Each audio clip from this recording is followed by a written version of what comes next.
और अगर आपको और पढ़ना तो देखिए मीर उस्मान अली के बारे में, जिन्होंने जब ये देश लड़ाई लड़ रहा था, हमारे पास पैसा नहीं था, तब इस देश को 5 टन सोना देने का काम मीर उस्मान अली ने किया। और आप बात करते हैं कि मुसलमानों ने क्या किया है। जब इस देश के अंदर जलियांवाला बाग हुआ, तब जनरल डायर ने गोली चलवाई, तो उससे पूछा गया कि आपने गोली क्यों चलाई, तो वो कहता है कि जो मुसलमान हैं वो आजादी की जंग से भाग रहे थे, जिस कारण हमने गोली चलवाई।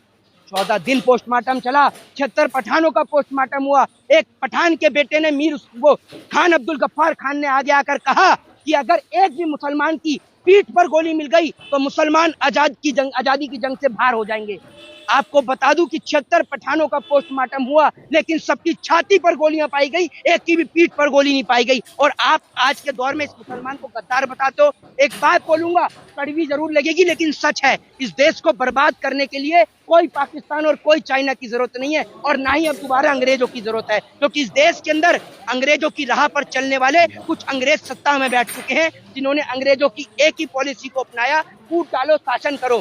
जिस देश का बच्चा बच्चा जानता है कि मुट्ठी भर अंग्रेज हमारे देश के ऊपर जो है वो हमारे को गुलाम बना के चले गए, हमारे देश पे कब्जा करके चले गए, कैसे?